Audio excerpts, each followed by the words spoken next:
Emergency है कि नहीं? अरे भाई आलू है क्या? आलू है क्या? 100 रुपया किलो।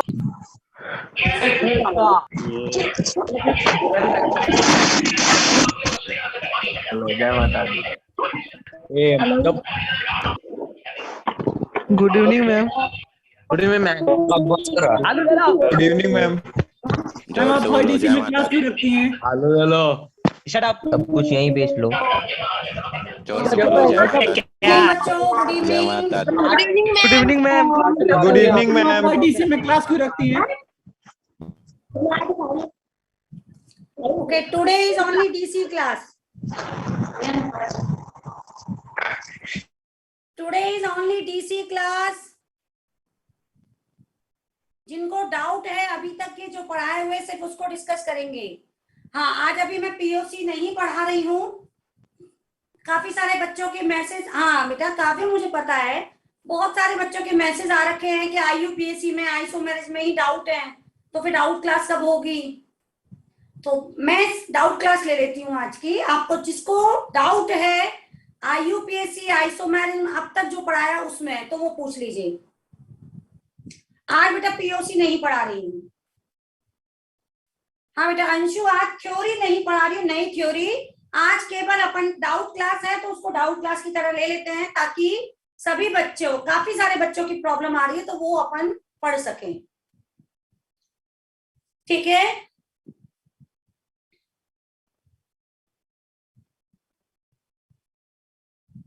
बाकी यदि किसी बच्चे को डाउट नहीं है तो वो लीव कर सकता है। आज अपन की केवल डाउट क्लास रख रहे हैं। ठीक है बेटा, जिनको भी डाउट है उनको मैं अनम्यूट भी करूंगी। आईयूपीएससी में, आइसोमेरिज में, और एक्सरसाइज 2 डिस्कस कर लेती हूँ आईयूपीएससी वाली। ठीक है, एक बार मैं शीट ले लेती हूँ।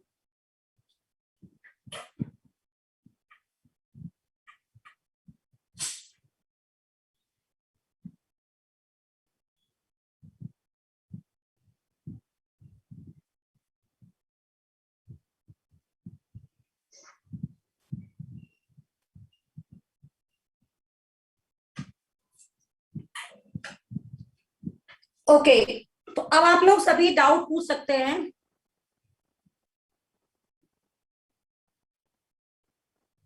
एलिफेटिंग वाले कॉमन नहीं, मेरे पास बहुत सारे थे, मैं उनमें से जो काम किए हैं आपको जो याद हो सकते हैं उसको एक पेपर पे लिख रही हूँ, इसलिए टाइम लगा।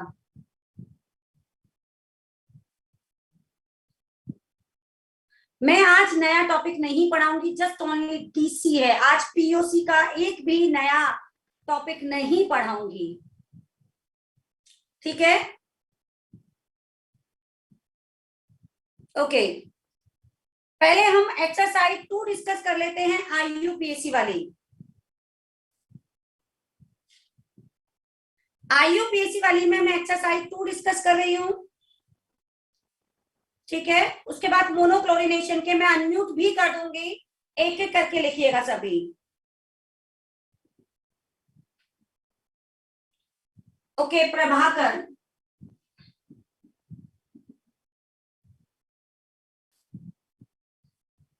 Doubt class only.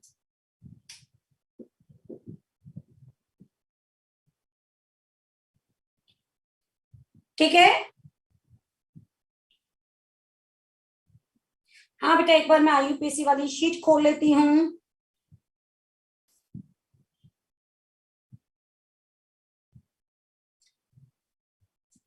डीपीपी का भी डाउट बताऊंगी, टॉपिक समझ नहीं आया वो भी बताऊंगी। पहले सभी आईयूपीएससी नेमिंग नोमेनक्लेचर वाली शीट में एक्सरसाइज 2 के डाउट्स।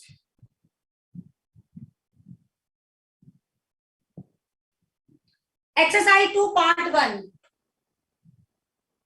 क्वेश्चन नंबर 5 क्षितिज ने पूछा है। एक्सरसाइज 2 पार्ट 1 बेटा, पार्ट 1 में क्वेश्चन नंबर 5 क्षितिज ने पूछा है। सभी देखो मैं लिखती जा रही हूँ, उसका आप लिखोगे, कोई बात नहीं भाभी बेटा। जिसने भी पूछा है ये कितनी बार बता चुकी हूँ ये एग्जाम्पल बेटा। नंबरिंग यहीं से स्टार्ट होगी, टू फॉलो 3 रूल्स। ठीक है। Question number 12, what is the number of all alkyne with molecular formula C6H10? Question number 12, C6H10 के एल्काइन, बेटा इसका DU2 है, पहले हेक्स आई, उसके बाद हमने ये बनाए पहले पॉसिबल एल्काइन, ठीक है, 1 2 3, 1 हेक्साइन, 2 हेक्साइन, 3 हेक्साइन, यहाँ हेक्साइन 1 और 2, 1, इसमें 1, तो आप गिनिए, इससे 3 इस स्ट्रक्चर से मिलेंगे, 2 इससे, 1 इससे और 1 इससे। जो जिस भी स्टूडेंट ने क्वेश्चन नंबर 12 पूछा था बेटा एल्काइन, जिसने क्वेश्चन नंबर 12 पूछा था बेटा एल्काइन, जल्दी बताओ समझ आया नहीं आया? आपको एल्काइन बनाना है, कार्बन की चेन बनाई आपने, इसमें ट्रिपल बॉन्ड बेटा यहां बन सकता है, यहां बन सकता है, यहां फर्स्ट हेक्स से 3 आयन बन सकते हैं, hex 1 ion, hex 2 ion, hex 3 ion. Pent में यहां ट्रिपल बॉन्ड बनाओगे वैलेंसी 5 हो जाएगी, 2 पॉसिबिलिटी। इसमें यहां बना सकते हो, इन पे बनाओगे तो बेटा वैलेंसी 5 हो जाएगी। इसी तरह इस वाले में सिर्फ यहां बन सकता है 0, लास्ट वाले से कितनी पॉसिबिलिटी? 0। पार्ट 1 में अप टू 15 तक और किसी को डाउट है क्या? अंशु बेटा इसकी कोई ट्रिक नहीं है, कोई शॉर्ट ट्रिक नहीं है। क्वेश्चन नंबर 8 बेटा, क्वेश्चन नंबर 8, CONH2, यहां NH2 क्वेश्चन नंबर। देखो बेटा आप सारे पूछोगे, मुझे बताने में कोई दिक्कत नहीं है, आपने कितना किया है ये देख लीजिएगा आप सभी। क्वेश्चन नंबर 8 में डीपीपी पे भी आऊंगी बेटा Shreyansh. Amide, amine, ketone, amine, इन तीनों में सीनियर ये है। इसमें कौन कौन से फंक्शनल ग्रुप हैं? लेफ्ट वाला एमाइड, बाकी कीटोन और एमाइन है। अब आप यहां पे बेटा देखो, ये oxo amine, amine 2,4 di amino, क्या ये मैंने आपको पढ़ाया है? अमाइन का प्रीफिक्स एमिनो होता है when it act as a branch. 2,4 di amino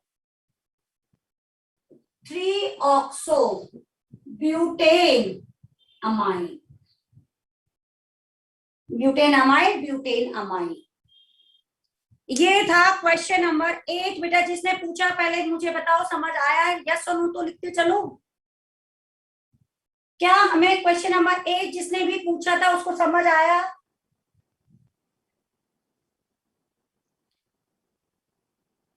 okay, question number, ये था पार्ट 1। साहिल, हमेशा आइसोमर होने के लिए DU सेम होना चाहिए। आप सारे ऑप्शंस में DU चेक करो। फर्स्ट स्ट्रक्चर का क्वेश्चन नंबर 11 में DU2, सेकंड का DU2, थर्ड का DU2, लेकिन फोर्थ स्ट्रक्चर का DU3, that not become isomer of this remaining 3 structure.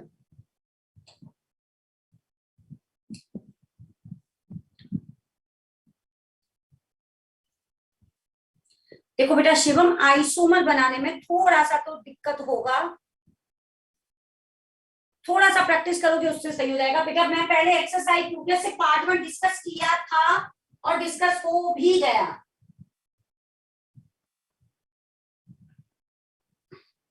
अब अपन आते हैं पार्ट 2, एक्सरसाइज 2 के ही पार्ट 2 में। बहुत बच्चों के डाउट्स आ रहे हैं, इसीलिए लिखा उसी में पूछिएगा सभी, ठीक है। भव्य ने पूछा है फर्स्ट, वान्या ने भी फर्स्ट पूछा है। ओके देखो बेटा समझ, अब मत लिखो पहले। हाँ बेटा प्रतीक पहला बता रही हूँ।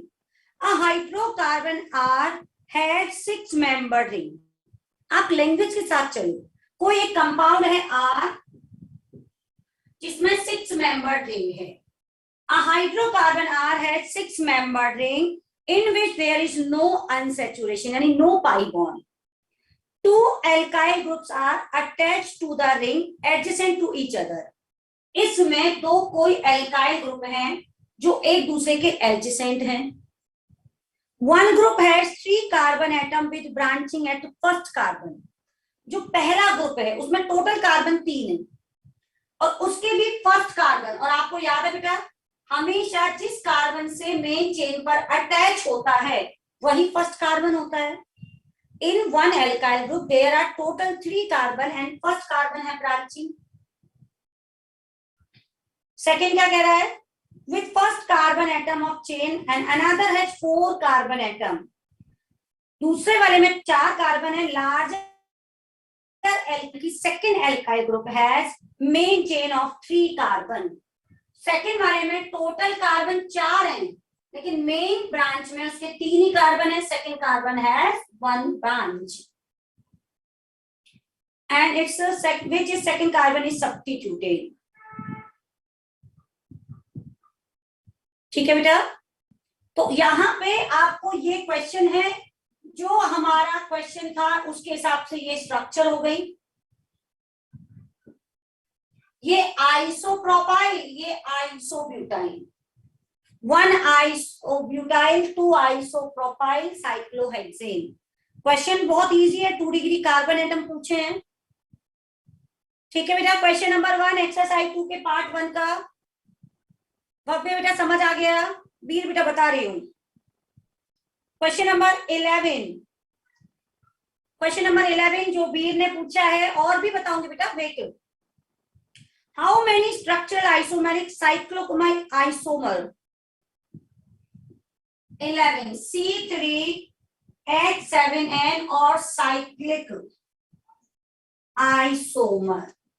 कहीं लैंग्वेज में होमोसाइक्लिक या हेट्रोसाइक्लिक वर्ड लिखा है क्या? अच्छे से पढ़ो बेटा. क्या लैंग्वेज में कहीं होमोसाइक्लिक या हेट्रोसाइक्लिक वर्ड लिखा है? इसका DU 4 ये हो जाएगा 6/2 3 DU1. सबसे पहले तो सभी बच्चों के माइंड में ये स्ट्रक्चर आती है. एक DU है, ये स्ट्रक्चर आई. अब इसको मैं बेटा ऐसे भी तो बना सकती हूँ क्योंकि लैंग्वेज में उसने ये नहीं बोला है कि दैट शुड बी होमोसाइक्लिक. ऐसे भी बना सकती हूँ, ऐसे भी बना सकती हूँ.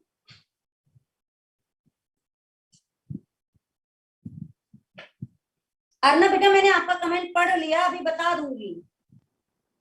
अर्ना बेटा आपका कमेंट पढ़ लिया है, वो भी मैं अभी आपको बता दूंगी. ठीक है, समझ आया क्या? वीर बेटा आपको क्वेश्चन समझ आ गया? Question number 11. Okay. Question number 5 साहिल ने पूछा है. Question number 5 Sahil. The number of isomeric pair with correct relationship is specified. Okay. इसमें भी आपने F पूछा है. साहिल ने 5th का भी F पूछा है. NHCH3 NHCH3 ये भी एक 2 डिग्री एमाइन है. ये भी एक 2 डिग्री एमाइन है. तो ये तो बेटा कंफर्म है कि 2 डिग्री एमाइन वाले फंक्शनल आइसोमर नहीं हो सकते. तो बताओ 2 डिग्री एमाइन दूसरे 2 डिग्री एमाइन के Fi पॉसिबल नहीं है. Fi के बाद नेक्स्ट प्रायोरिटी किसकी आती है? मेटामेरिज्म की. And what is metamerism? उनमें कुछ तो डिफरेंस होना चाहिए. अब आप यहाँ देखिए 4 की रिंग है, एक मिथाइल है. इसको आप लिखोगे N मिथाइल N साइक्लोब्यूटाइल. यहाँ पे ये रिंग ही चेंज हो गई, हेट्रोसाइक्लिक हो गया. उसका जब नाम लिखा जाएगा उसको एजा बोलेंगे. तो ये दोनों बेटा एक दूसरे के मेटामर्स हैं. क्या रिलेशन मेटामर्स लिखा हुआ है? नो. बेटा फर्स्ट वाले का नेम होगा N methyl cyclobutane amine, butane amine. और जब नाइट्रोजन रिंग का पार्ट होता है तो बेटा उसको एजा लिखते हैं हेट्रोसाइक्लिक नोमेनक्लेचर में. प्रतीक ने पूछा है question number 8, how many alkenes of C2FClBrI। बेटा DU1 एल्कीन,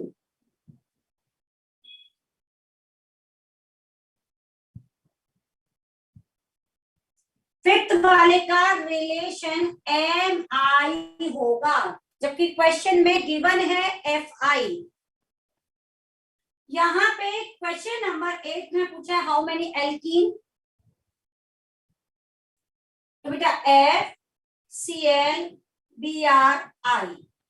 मेरा मन कर रहा है मैंने एक को कांस्टेंट रख लिया, फ्लोरीन को। जिस फ्लोरीन मैंने जाना, नहीं मेरा मन कर रहा है ब्रोमीन, नहीं मेरा मन कर रहा है आयोडीन। जब मैंने यहाँ फ्लोरीन ब्रोमीन लगा तो इधर क्लोरीन आयोडीन, जब मैंने आयोडीन यहाँ लिखा क्लोरीन ब्रोमीन। ये इतना बारीक क्वेश्चन है बेटा। फिफ्थ वाले में MI, अच्छा क्या पूछना चाह रहे हो वीर? फिफ्थ वाले में कौन कौन से सही हैं?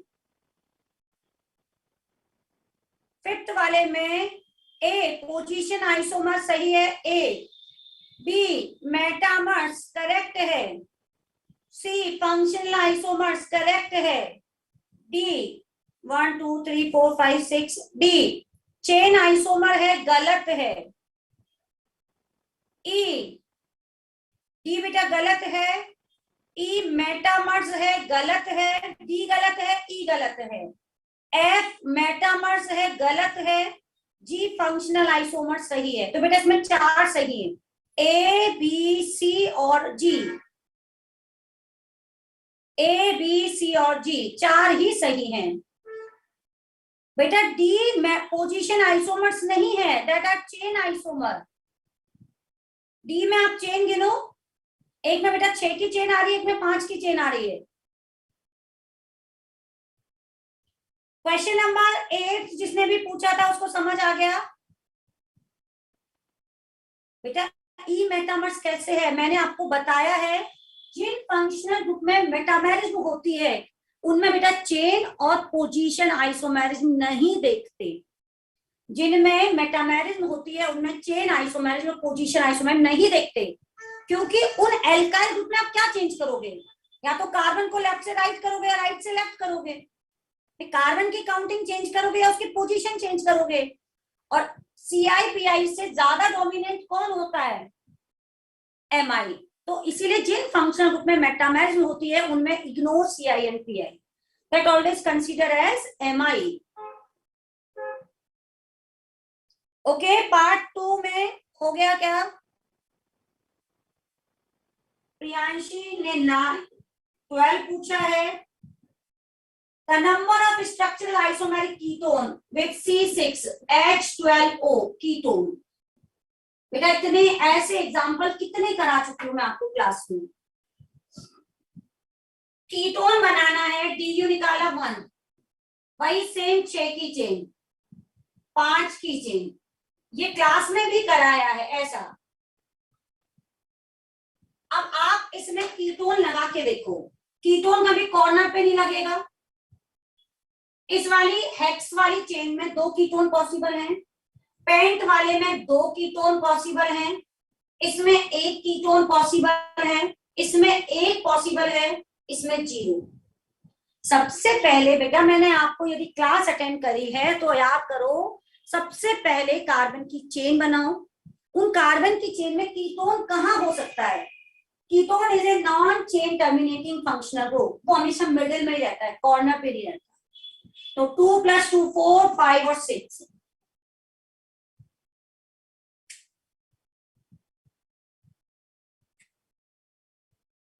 सारे पूछ लो, फिर तो एक काम करो ना, मैं होमवर्क में देती ही क्यों आपको, मैं ही सारे एक एक क्वेश्चन करा दिया करूंगी।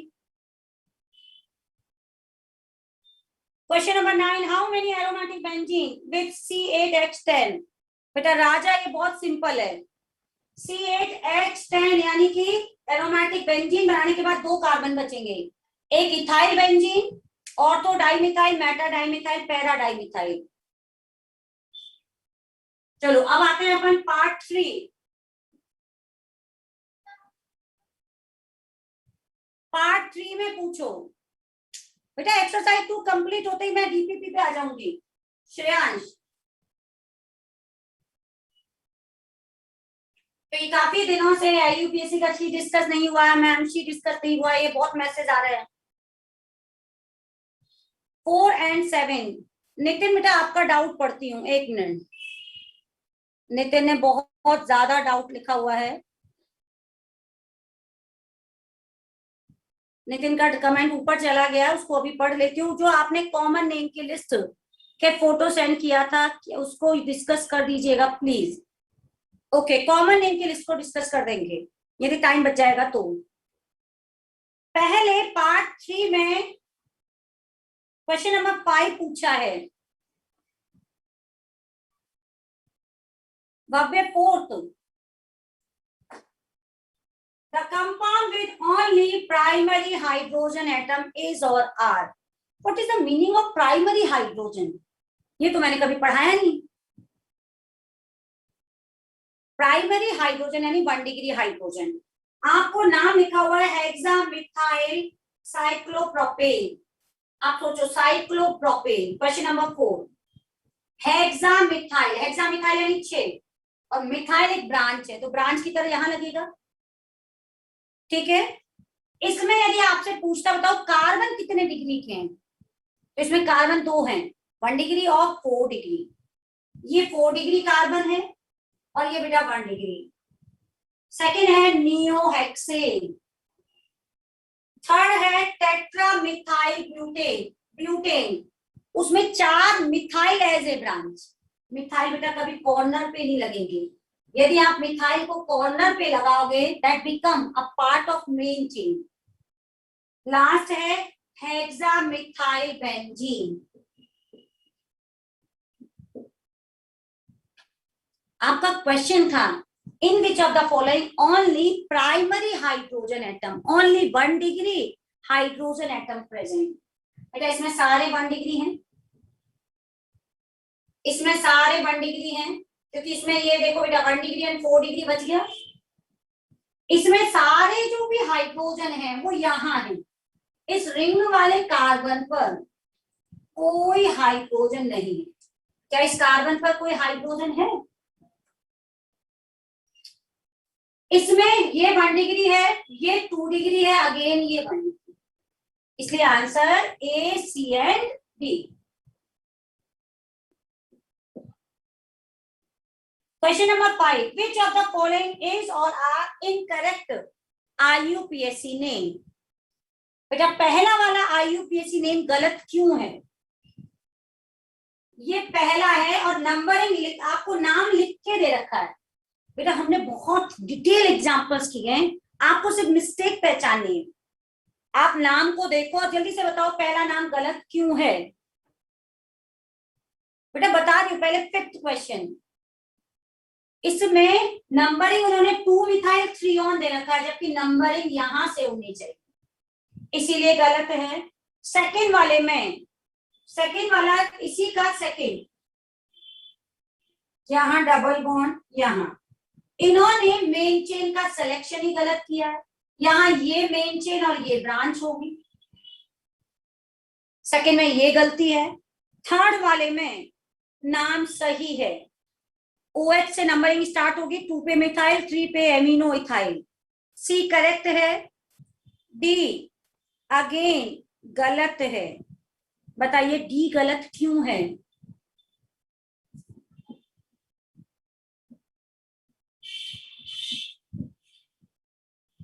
डी वाला क्यों गलत है? ये मेन चेन है, पता है इधर से जाएंगे तब भी कीटोन को 3, इधर से जाएंगे तब भी कीटोन को 3। बेटा यहाँ हाइड्रोक्सी को 2 मिल जाएगा, यहाँ मिथाइल को 2 मिले। अल्फाबेटिकल ऑर्डर नाम का कोई रूल पढ़ा था हमने बचपन में, ठीक है। तो क्वेश्चन नंबर 5 जिसने पूछा था क्या उसको मिस्टेक समझ में आई? सेकंड वाला बेटा मेन चेन का सिलेक्शन ही गलत किया है। प्राइमरी कार्बन पे जितने भी हाइड्रोजन होते हैं बेटा सारे हाइड्रोजन 1 डिग्री ही होते हैं। जब number of carbon, number of multiple bond या नंबर ऑफ ब्रांचेस सेम हो, then select that chain which have more number of double bond. ठीक है, उसके बेसिस पे सिलेक्शन किया है। क्वेश्चन नंबर 9 निरंजन ने पूछा है। क्वेश्चन नंबर 9 जो निरंजन ने पूछा है, which of the following are functional isomer of methyl ethanoid? एक नाम दे रखा है मिथाइल एथेनॉइड। पहले मैं इसके हिसाब से स्ट्रक्चर बना देती हूँ। एथेन, ऑइड यानी एस्टर और मिथाइल। क्वेश्चन में लिखा है फंक्शनल आइसोमर। आइसोमर होने के लिए सबसे पहले 1, 2, 3 कार्बन, 1 DU और 2 ऑक्सीजन होने चाहिए। बेटा पहला ऑप्शन में जल्दी से चेक करूं। क्वेश्चन नंबर 9 के फर्स्ट ऑप्शन में निरंजन, टोटल कार्बन कितने हैं? 3, 1 DU कार्बन और ऑक्सीजन के बीच में 1 DU है, 3 कार्बन है। सबसे पहले चेक किया फंक्शनल ग्रुप, इसमें एस्टर है। ऑप्शन ए में कार्बोक्सिलिक एसिड है। ऑप्शन बी में आए 3 carbon 1 DU but aldehyde alcohol है। ठीक है, सी ऑप्शन में 3 कार्बन बट ईथर एल्डिहाइड है। फोर्थ में बेटा ketone and alcohol, all have different functional group. ये 9th क्वेश्चन निरंजन ने पूछा था, उसका हो गया। वेरी गुड, ओके बेटा। और कोई डाउट बेटा? 9, 10 बेटा अमितांशु उस पे भी आ रही हूँ, आपके मेंस की शीट में भी आ जाऊंगी। 7th, which of the following IUPAC name are incorrect? इनमें से कौन सा IUPAC नेम गलत है? Question number 7। बेटा कितने अच्छे अच्छे एग्जाम्पल मैं क्लास में करा चुकी हूँ, ये तो कुछ नहीं है, या तो पढ़ते नहीं हूँ। Methyl, ester main functional group है मिथाइल। ये हो गया 1, 2, 3। Nitro always as a branch, nitro. Methyl 3 nitro benzene carboxylate. क्या यही नाम दे रखा है? मिथाइल 3 नाइट्रो बेंजीन कार्बोक्सिलेट, ये नाम सही है। सेकंड में आए, सेकंड में भी देखो कौन सा फंक्शनल ग्रुप है? एस्टर। बहुत इससे ज्यादा तगड़े अच्छे वाले क्वेश्चन बेटा क्लास में कराए हुए हैं मैंने। ठीक है, बी में ethyl 3 phenyl benzene carboxylate. C option में आप देखोगे तो नाम में आएगा इथाइल 2,2 डाइमिथाइल। इथाइल 2,2 डाइमिथाइल, उसमें देखो ध्यान से एक मिस्टेक कर रखी है। ठीक है, एक ही मिथाइल लिखा हुआ है इसलिए सी गलत है। डी, सभी बच्चे जो डी ऑप्शन में स्ट्रक्चर है उसका नाम लिख दो, that D is the DDT। वो DDT की स्ट्रक्चर है। जो डी ऑप्शन में स्ट्रक्चर दे रखी है, नाम दे रखा है शॉर्ट में, वो स्ट्रक्चर है DDT। DDT नाम तो सुना होगा।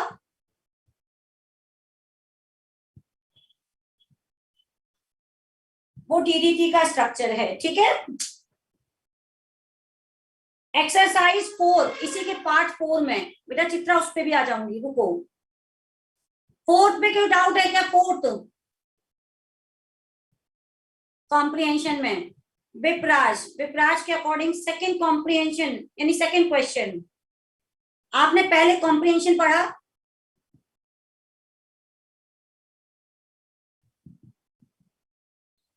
There are 3 isomeric compound PQR with molecular formula C4H6O3। क्या इसी पहले कॉम्प्रिहेंशन का सेकंड? क्या फर्स्ट कॉम्प्रिहेंशन का सेकंड? विपराज ने पूछा है। Compound P is a saturated hydroxy carboxylic acid and compound Q is a symmetrical anhydride while R is a aldehydic ester। आपको बेटा कितना सिंपल है, C4H6O3, C4H6O3 और Q में लिखा हुआ है सिमेट्रिकल एनहाइड्राइड। सिमेट्रिकल का मतलब दोनों तरफ स्ट्रक्चर एक्जैक्टली सेम होनी चाहिए, बस।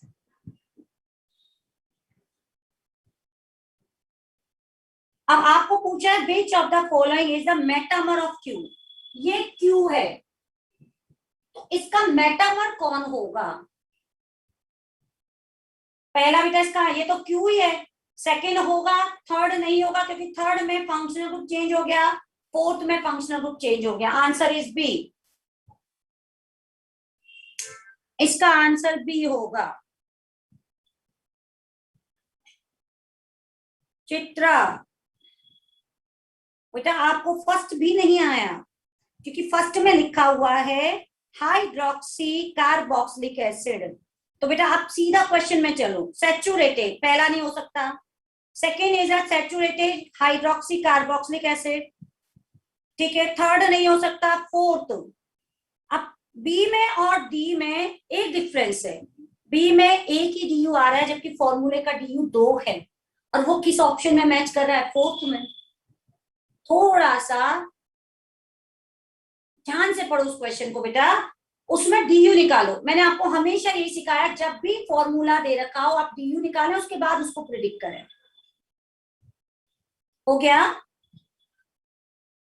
ठीक है, क्योंकि बच्चे डिस्कशन के नाम पे मुझे लगता है छोड़ने लग गए। इतने बच्चे थे पहले क्लास में, धीरे धीरे डिस्कशन आता है तो छोड़ देते हैं। एक्सरसाइज 3 में भी पूछ लो, यदि किसी ने बाद में सॉल्व किया पहले नहीं की हो, फिर मत कहना कि मैम जेईई एडवांस की शीट डिस्कस, बोर्ड्स की शीट डिस्कस नहीं हुई है।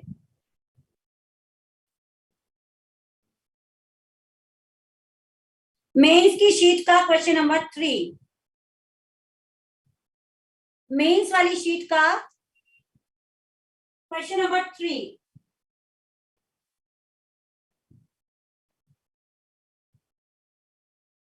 ड्राइंग पे मत जाइए, क्वेश्चन को देखो।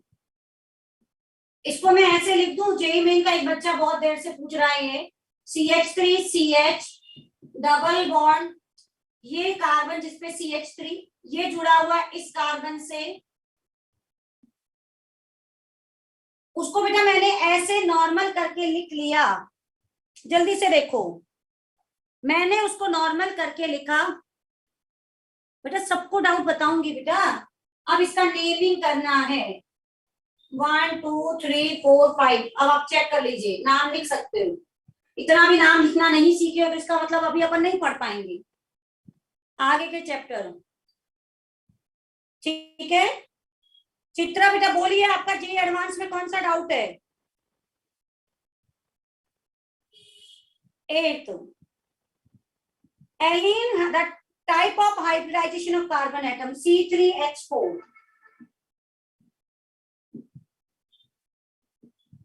बेटा एलीन इसको कहते हैं, क्यों? Continuous double bond without cycling. Continuous double bond यदि कार्बन कार्बन के बीच प्रेजेंट है तो उसको एलीन कहते हैं।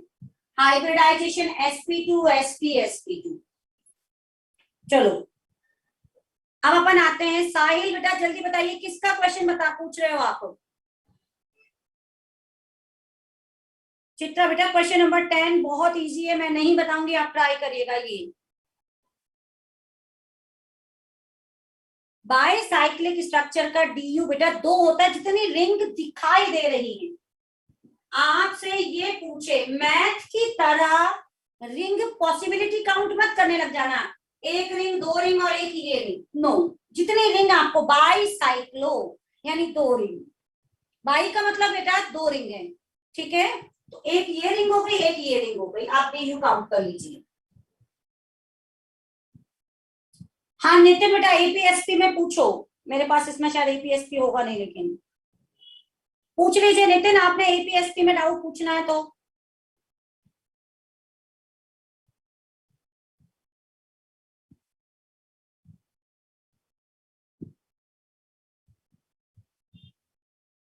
बेटा DPP में आ रही हूँ, एक बच्चे ने पूछा APSP में, यदि डाउट पूछना है तो जल्दी बहुत पूछिए। DPP कौन सा बेटा? चलो DPP पे आते हैं अभी। श्रेयांश DPP बोलो।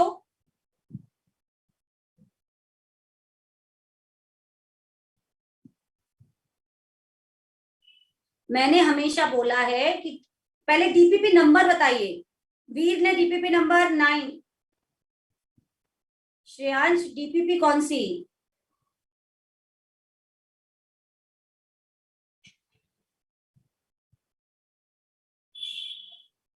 A7 okay.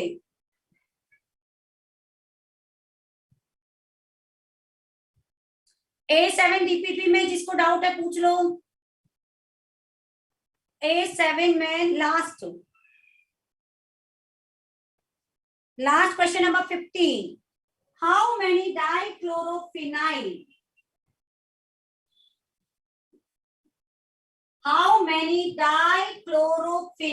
with this formula each benzene contain only one chlorine group as possible।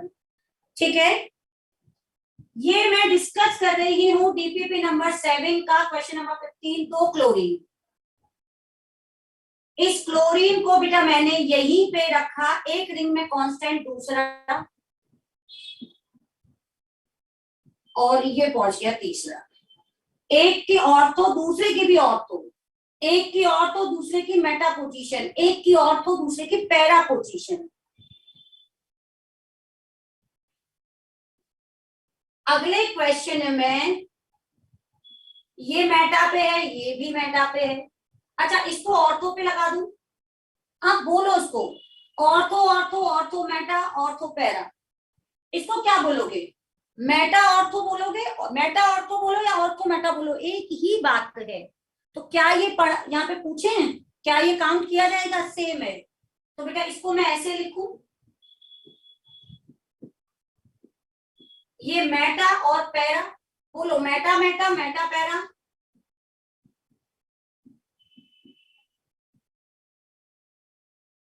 आप यहाँ पे बोल के देखो, ऑर्थो मेटा साथ साथ बोलिए बेटा, ortho ortho ortho Meta ortho para, Meta Meta Meta para para para. क्या कोई नाम रिपीट हो रहा है? अब आप इसके अलावा कहीं भी लगाओ। जल्दी पूछो बेटा, श्रेयांश समझ आया नहीं आया? क्या डीपीपी नंबर 7 में, नितिन मैंने अभी आपका नाम लेके बोला था कि एपीएसपी में डाउट पूछिए। डीपीपी नंबर 7 का ये क्वेश्चन नंबर 15 यही है। डीपीपी नंबर 7 का कोई बात नहीं बेटा, जिनको डाउट नहीं पूछना होगा वो चले जाएंगे, जिनको डाउट है वो पूछते रहें। इसी में क्वेश्चन नंबर 3, नॉट आइसोमेरिक बेटा डाइथाइल ईथर। बेटा डाइथाइल ईथर का कैसे निकालते हैं? पहले जो गिवन है वही डीपीपी नंबर 7 में, उसका फॉर्मूला देखो। उसमें 4 कार्बन है और एक भी डीयू नहीं। आइसोमर होने के लिए हमेशा याद रखिए उतने ही काउंट कर लीजिए। आप जिसने भी क्वेश्चन नंबर 3 पूछा है बहुत इजी है। पहले में प्रोपाइल मिथाइल, प्रोपाइल में 3 कार्बन, मिथाइल में 1, ईथर यानी 1 ऑक्सीजन, हो गए 4 कार्बन 1 ऑक्सीजन। नेक्स्ट वाले में ब्यूटेन, 4 कार्बन 1 ऑल, इसका डी ऑप्शन देखो बेटा, butanone. Why butanone is not isomer, DU change हो गया। जैसे आप ब्यूटेनॉन बनाओगे, इसका 1 डीयू है, नॉट आइसोमर। डीपीपी नंबर 7 में और किसी को कोई डाउट है? Parik 14, number of structural isomeric carbonyl compound possible with formula. बेटा कार्बोनाइल कंपाउंड जहां लिखा है ना उसमें लिख दो ऊपर एल्डिहाइड और ketone. Aldehyde and ketone collectively known as aldehyde and ketone together known as carbonyl compound।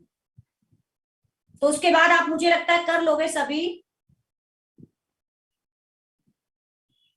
ठीक है? श्रेयांश रुक जाइए बेटा एक बार, पारिक बेटा हाँ okay. DPP number 7 complete. DPP number 8 में श्लोक बेटा, डीपीपी नंबर इसका क्वेश्चन आंसर है 6।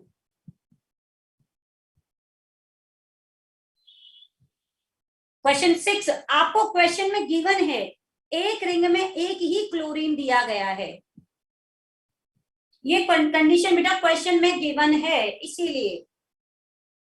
डीपीपी नंबर 8 में किसी को डाउट है? अविनाश 7 का 7, डीपीपी 8 का 7।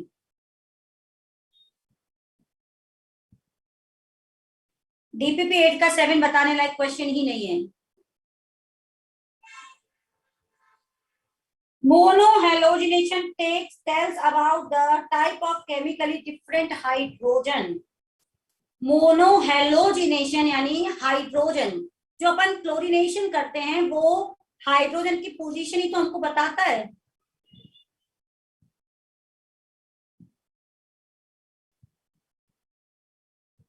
ठीक है, डीपीपी के डाउट, बेटा डीपीपी में इतना कोई डाउट लाइक क्वेश्चन था ही नहीं, मैं हमेशा क्लास में डिस्कस कर चुकी होती हूँ। डीपीपी नंबर 9 तक हम क्लास में डिस्कस कर चुके हैं। डीपीपी नंबर 9 के 8th में आंसर बी होगा।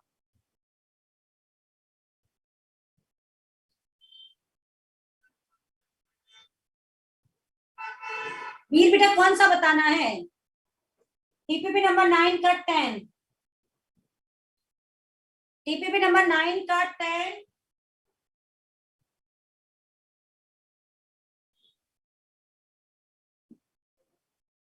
C3H9N, 3 कार्बन है।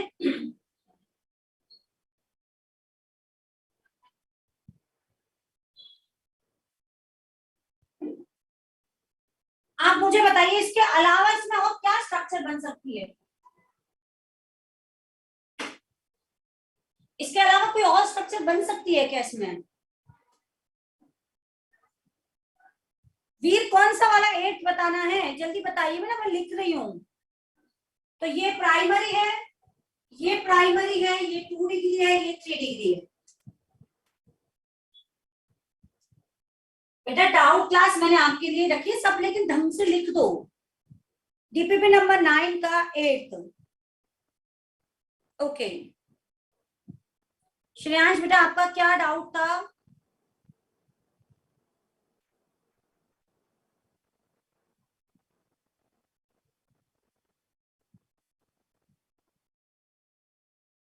नाइन्थ का 14। ओके दोनों बता रही हूं। डीपीपी नंबर 9 के क्वेश्चन नंबर 14 और 8। देखो बेटा 8 में एक नाम लिखा हुआ है इसका, हम सभी जानते हैं। अब कोई नहीं लिखेगा कमेंट, अभी समझो। वीर आप भी देख लीजिए, बाकी सभी। आपको मेटा ऑर्थोजाइलिन दे रखा है और उसमें पूछा है कि इसका आप नॉर्मल ओजोनोलाइसिस करो। बेंजीन में जो पाई बॉन्ड्स होते हैं वो ऑल टाइम लगातार घूमते रहते हैं, उसको कभी अपन स्टॉप नहीं कर सकते। तो इसका मतलब इसकी 2 पॉसिबिलिटी है, दोनों मिथाइल के बीच पाई बॉन्ड आ सकता है और पाई बॉन्ड उसके एडजेसेंट भी आ सकता है। क्योंकि बेंजीन में कभी भी क्वेश्चन आए, यही नहीं कभी और भी आए, हमेशा 2 स्ट्रक्चर बनाओ, क्योंकि बेंजीन के पाई बॉन्ड्स की मूवमेंट को आप रोक ही नहीं सकते। यहां से ये बॉन्ड तोड़ा तो ये एक फ्रैक्शन आ रहा है। देखो ये कार्बन कार्बन के बीच सिंगल बॉन्ड, तो ये फ्रैक्शन हुआ। सेम ये वाला फ्रैक्शन, ये दोनों तो सेम है। और एक ये दिख रहा है क्या आपको? तो इस वाली स्ट्रक्चर से CH3COCHO, सेम CHO COCH3 और एक CHOCH।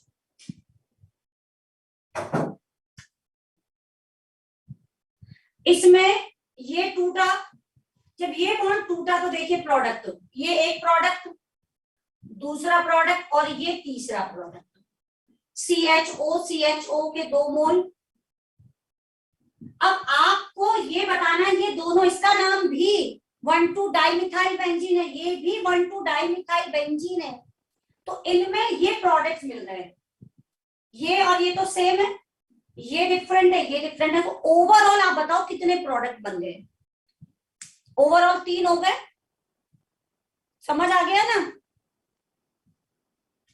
आपको क्वेश्चन नंबर 14 में आप ध्यान से देखो, इथाइल बेंजीन पर क्लोरीन विद सल्लाइट, और यहां लिखा हुआ है M is the monochloro product. Monochloro यानी एक ही क्लोरीन लगेगा, तो बेटा वो क्लोरीन यहां लग सकता है, यहां लग सकता है 2। लेकिन अगला इसी में आप यदि ध्यान से देखोगे डाई मिथाइल, उसमें 2 क्लोरीन है, तो 2 क्लोरीन में दोनों क्लोरीन इस कार्बन पे हो सकते हैं, या एक क्लोरीन इस कार्बन पर, एक क्लोरीन इस कार्बन पर, तो N की वैल्यू भी तो 2 होगी। श्रेयांश ने पूछा था, आई थिंक।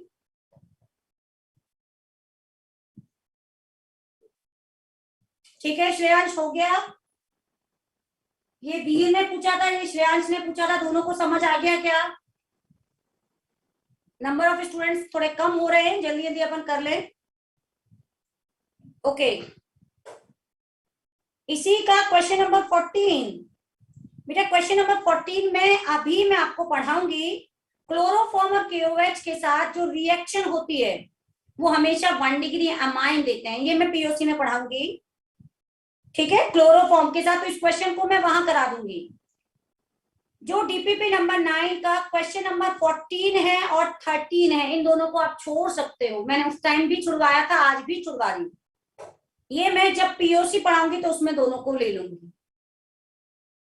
ठीक है, अभी पढ़ाया नहीं है, और जो नहीं पढ़ाया उसको मैं अभी डिस्कस नहीं करूंगी। DPP नंबर 10 का क्वेश्चन नंबर 2, बेटा कहाँ DPP नंबर 10 तो अभी मैंने होमवर्क में दी नहीं है। शिवम, DPP नंबर 10 मैंने होमवर्क में दी ही नहीं है।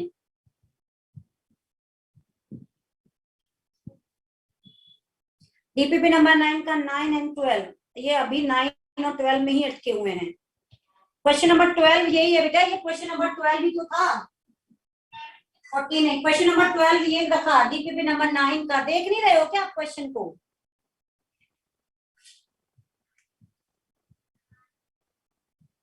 नाइन्थ में और कोई डाउट है क्या?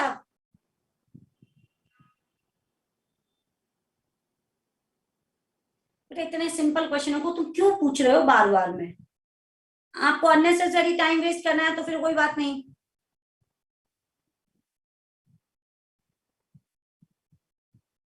कौन सा कैसे आया चित्रा? Question number 9। अरे बेटा क्वेश्चन नंबर 9 के जो सबसे बड़ी हिंट है दैट इज मोनोक्लोरिनेशन। ठीक है बेटा, एलिफेटिक वालों के मेरे पास बहुत सारे नाम है, लगभग 100 नाम है, तो वो सारे तो भेजने से कोई मतलब नहीं। उनमें जो मेन मेन है मैं उनको एक प्लेन पेपर पे लिख रही हूँ, उसको फिर भेजूंगी।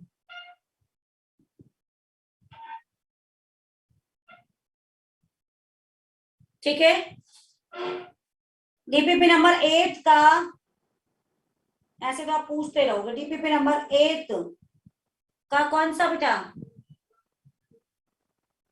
Question number? Shreyansh, question number 3, which of the following alkene will give 3-methyl pentane on hydrogenation? ये क्वेश्चन है क्या? 3 का ऑप्शन सी।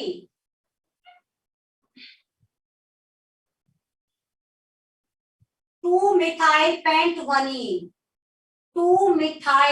1, इसका जब मैं हाइड्रोजिनेशन करूंगी तो ये बनेगा, इसका नाम है 2-मिथाइल पेंटेन, और मेरा क्वेश्चन में नाम है 3-मिथाइल पेंटेन। तो क्या ये वही प्रोडक्ट है जो क्वेश्चन में गिवन है?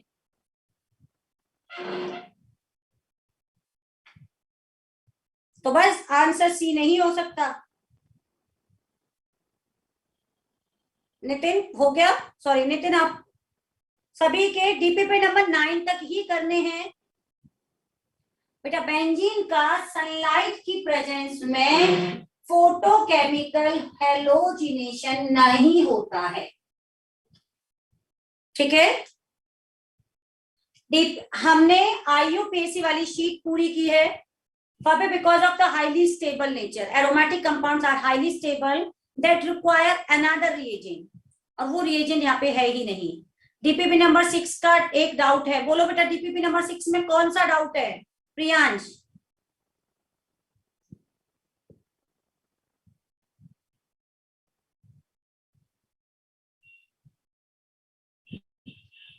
पहले DPP नंबर 6 का क्वेश्चन पूछो।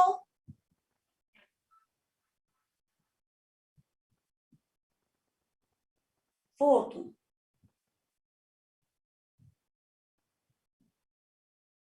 तो बेटा इसमें अपन को IUPAC नाम बताना है। Which of the following has correct IUPAC name? पहला IUPAC नेम डाइक्लोरोफिनाइल मीथेन यानी कि बेंजल क्लोराइड सही है। On the basis of more number of branches we consider CH as a main chain. Priyansh मुझे लगता है सिर्फ आपको फर्स्ट में ही डाउट होगा, क्योंकि ज्यादातर बच्चों को फर्स्ट में ही डाउट आया इसके। क्या इसके किसी और ऑप्शन में डाउट है क्या? चलो, और बेटा फिर भी इसके बाद भी मैंने बोल रखा है आपका कोई डाउट आए आप ग्रुप पे पूछ लिया करो। ग्रुप पे फालतू के डिस्कस ना करके ये पूछो। क्लास में DPP में डिस्कस करती हूँ तब आप सुनते नहीं हो। ठीक है, DPP नंबर 9 तक अब हमारा कंप्लीट हो चुका है। शीट हमारी कंप्लीट हो गई है। नेक्स्ट वीक में स्ट्रक्चरल आइसोमेरिज्म, ये जो अपना POC है, फर्स्ट लेक्चर में कंप्लीट करेंगे। उसके बाद नेक्स्ट चैप्टर पीरियोडिक टेबल पढ़ाएंगे। तो सभी बच्चे अभी से जो भी आपने 10th क्लास में पढ़ा हो पीरियोडिक टेबल वो पढ़ के आइएगा। ठीक है, आज के लिए इतना ही, अभी लीव कर रहे हैं अपन। चलो बाय बच्चों। GOC बेटा उसके बाद, क्योंकि GOC को पढ़ने के लिए हमें पहले एलिमेंट क्या होते हैं, सिग्मा बॉन्ड कैसे बनता है, पाई बॉन्ड कैसे बनता है, उसको आना चाहिए। नितिन बेटा आपका क्या डाउट? हाँ बेटा, बेंजीन का MCP 0 होता है। अभी बेटा मैंने POC कंप्लीट नहीं किया है, POC पढ़ाऊंगी। हाँ बेटा विनय, इनऑर्गेनिक 11th में मैं ही पढ़ाऊंगी।